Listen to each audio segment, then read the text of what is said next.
I went from making pretty faces to making pretty brands. And that became my through line. That became the thread that connected what I did to who I've become, because I've shifted now into branding and digital marketing. I can't keep up with this. I need to create some kind of a platform where I can monetize off of the community without having to run myself into the ground doing all of these events. So I started a new company that I called it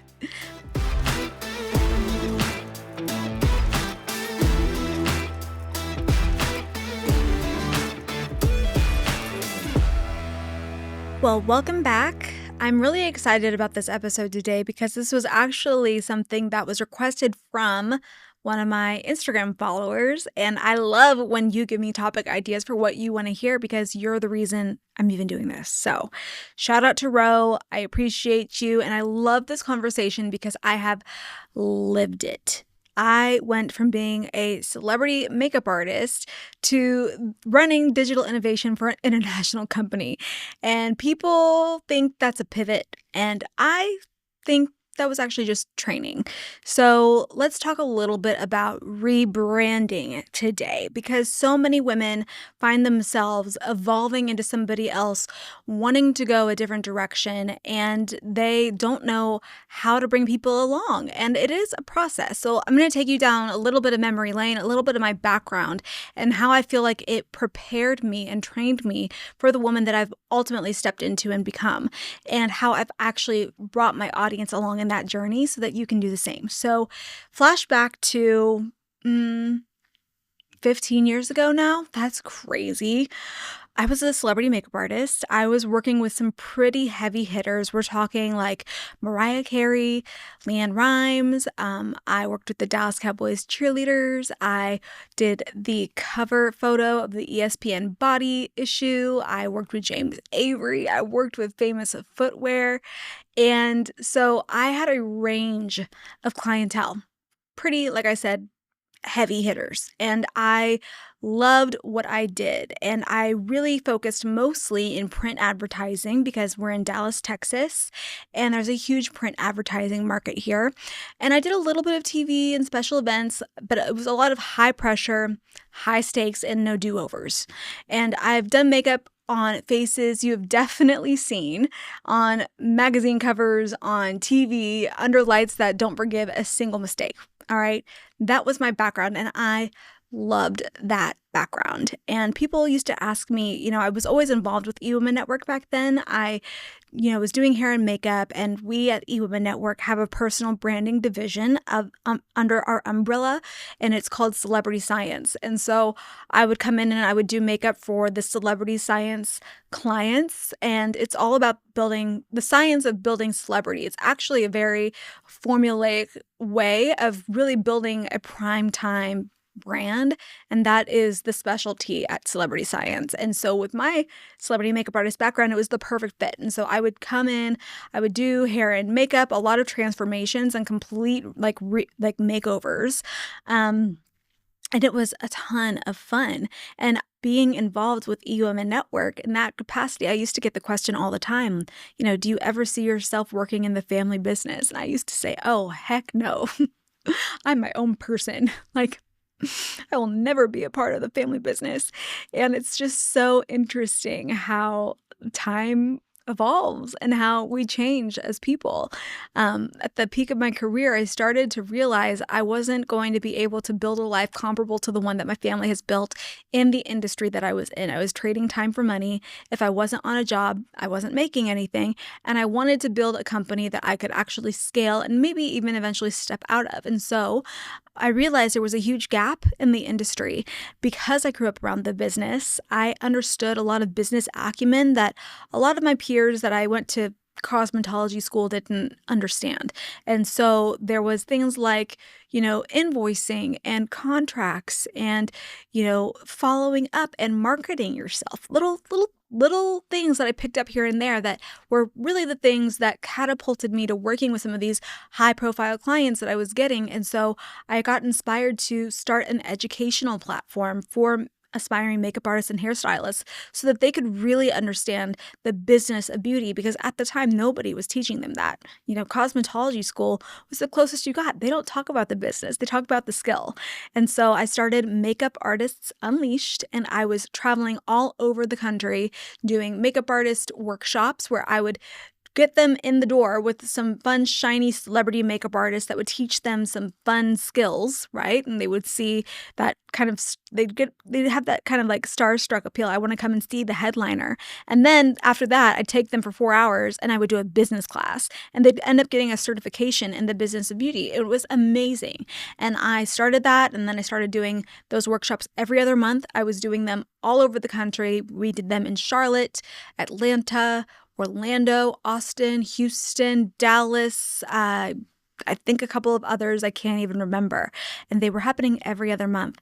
And because my market was mostly cosmetology students, they needed to have a payment plan because there were students. And so we had to break it down into 3 months. And so I was like marketing and working on promoting the next one while planning the next one and delivering one. And it got to be a lot. And I started to realize, oh my gosh, I can't keep up with this. I need to create some kind of a platform where I can monetize off of the community without having to run myself into the ground doing all of these events. So I started a new company, and I called it Beauty Boss Network. And I'm like, this will be an online membership community for beauty industry professionals. And my parents were obviously coaching me through this because I've always leaned on them for wisdom and advice. I think that's one of the things. If you have access to somebody who has wisdom, who's willing to share it with you, lean into those people. It might not be a parent. I'm blessed that it was. But I think that if you're not tapping into the wisdom of others, you're doing yourself a huge disservice. And so I was getting, feedback and wisdom from them. You would think that I would have known what I was doing. And I think that they knew all along. They're like, we got her now. eWomen Network, Beauty Boss Network. They're basically the same model that I was creating, but it was for beauty industry professionals.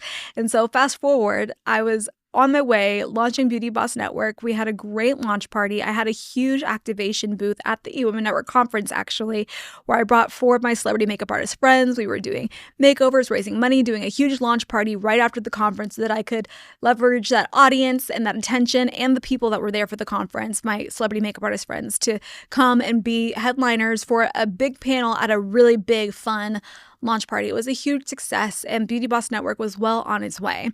But it was a lot of work, and I was developing a team. I had about 6 people on my team, and I was, bootstrapping it. And I was really kind of struggling, but getting along and having fun with it. It is hard work building a brand from nothing. Bootstrapping, no less. And I was officing out of an empty office here at the corporate office at eWomen Network. I had an empty office. And so I would always hear like little things going on. And I loved that. I loved being in environments where I could learn from people who were doing bigger things than me, because it helped me so much in learning how to grow. And so I was growing my platform a lot through digital marketing. I noticed that was kind of an area where, we had a great digital marketing director at the time, but there were a lot of things that were pivoting, right? Instagram was on the come up. And I was very proficient in Instagram and that kind of marketing strategy because, flashing back to my makeup artist and hairstylist days, I was really at the peak of my game at this very pivotal time in the industry when, like I said, I specialized a lot in print advertising. And there was this point where you started to see a little bit of budget getting allocated to the social media campaign and the social media advertising side of things. And then the influencer marketing started to take off. And then we started to see less budget going towards the print advertising and more going towards the digital. And I got to really be on the cutting edge of understanding how you get people's attention through digital marketing. And I had a front row seat to that. And it wasn't always about making a model look pretty. It was about making them look interesting and making them stand out and how to magnetize and grab attention and stop the scroll. I was on the cutting edge of that with some of the biggest brands. Like I said earlier, I think Famous Footwear was probably one of the first ones that had a designated team that was simultaneously printing for both, or producing both print and digital marketing campaign. And the science behind it was totally different. So I had a very unique skill set. And there came a time when that director of digital marketing decided that she wanted to move home, be a grandmother. Her kids had grandkids, or her kids had kids, and she wanted to really step into that life more. And so my mom was talking to me, as we do, because we were in the same building, officing pretty close to each other. I was renting space in their office. And she was like, God, what am I going to do? I need to find another digital marketing person. And I jokingly, being very confident and well-versed in that area, I was like, you should just hire me. And I watched her eyebrows kind of raise. And when her eyebrows raised, my eyebrows kind of raised because I thought that she was going to laugh. And that moment became like a inflection point. Like, wait a minute. I am basically building the same business within a smaller niche. But maybe if I joined forces and brought my unique skill set into the family business, I could be a huge asset over here and still do what I love and still be my own person. Do you feel like you're drowning in your business? Like you're doing everything and something has to give, but you're afraid it might be you? What if I told you there's a network of over 500,000 women entrepreneurs, all dedicated to supporting each other, a network of women helping women? I'm Sandra Yancey, founder of eWomen Network, and I'm inviting you to join us and become a member. eWomenNetwork.com. We can't wait to meet you. It took me a long time to figure out that it wasn't an either or. I could bring my skill set, be an asset, and be my own person. And the hardest part for me in this transition was leaving the beauty industry behind. Because at this time, mind you, I'm bootstrapping this company, so I was still a makeup artist. I was still a hairstylist. I was signed with an agency. I was working with a lot of influencers in the Dallas market, a fashion blogger who's really famous now. I worked with a fitness influencer who's done pretty well for herself, all based in Dallas. And what was interesting is when I decided to leave the beauty industry altogether and go all in on eWomen Network, it felt very left field for people. It felt very like, did it not work out for her? Or maybe these were the thoughts that I was feeling and I was internalizing. Either case, it just didn't feel like people were understanding the connection. And this is the part where I think a lot of women struggle when they're switching industries or switching missions or switching anything, because it feels like people won't understand me and why this is. To me, it made perfect sense. But from the outsider perspective, they're like, there's no correlation here. There's no connection. But it was so connected. It was so connected because every single step and every single part of my journey really did lead me into what I'm doing now. When I think about the makeup artist days, what it did was it helped me get really good at reading people really fast. I could walk up to a stranger and make them feel so safe in just seconds, right? I could make someone feel seen. When they sat in my chair, my whole job was helping people feel like they were their best self, right? The brand, the presence, and the image piece. I was building confidence and identity before I had the words for it, right? Performing under pressure, like the live TV and the big events that don't wait for you to be ready. I had to earn trust quickly.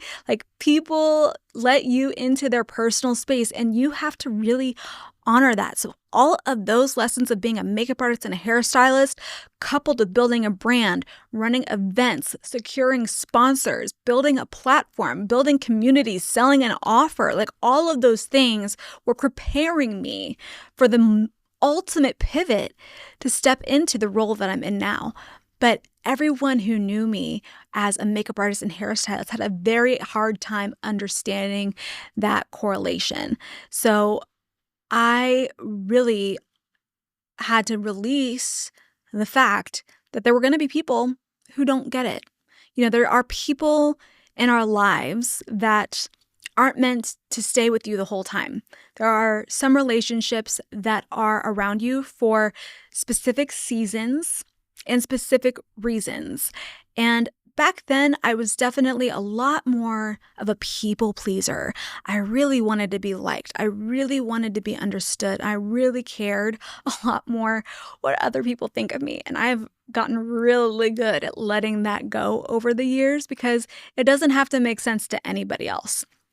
Your journey does not have to make sense to anyone else. Let me say that again. Your journey does not have to make sense to anyone other than you.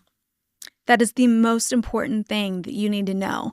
And you're going to see when you rebrand that there's going to be people like, for instance, that influencer that I talked to you about. I had kind of developed a personal relationship with her. I did her makeup for her wedding and we got pregnant at the same time. And she invited me to her kid's first birthday and vice versa. Like we had developed a relationship, but then suddenly I'm not available to do her makeup anymore.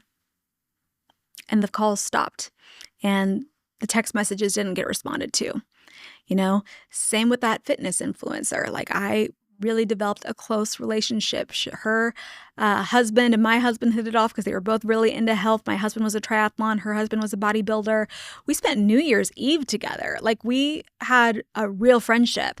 And then suddenly one day I had no value in her life. And so you do unfortunately learn that there are some people that are your friends for the wrong reasons. And when you decide to pivot, they're just not going to be around anymore. And that was kind of a hard lesson for me to have to cope with. But then you make space for the people who do get it. Make space for the people who are cheering on the next version of you. And that is so much more important.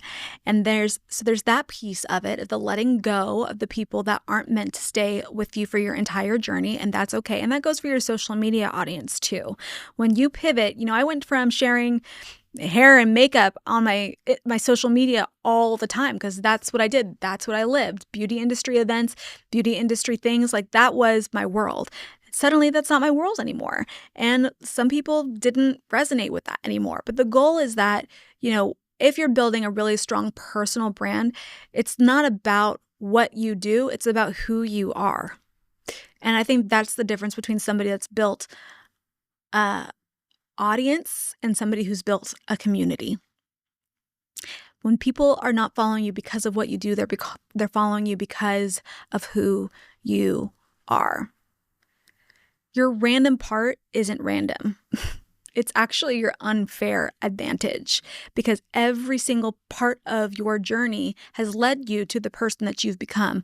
I'm willing to bet that if you're in the middle of a rebrand right now, there's a very distinct reason for it. You had some kind of a life experience or you realized a gap in the market that needed to be filled. And so now you're doing something different to close that gap. Whatever the reason is behind your rebrand, it wasn't random. I know that because that's not how life works. You don't just decide to stop this and start that. There's a reason, there's a calling, there's a come to Jesus, there's a reckoning of some kind that has led you down the path that you're going through now. And so your job is to tell that story, to bring people along your messy middle.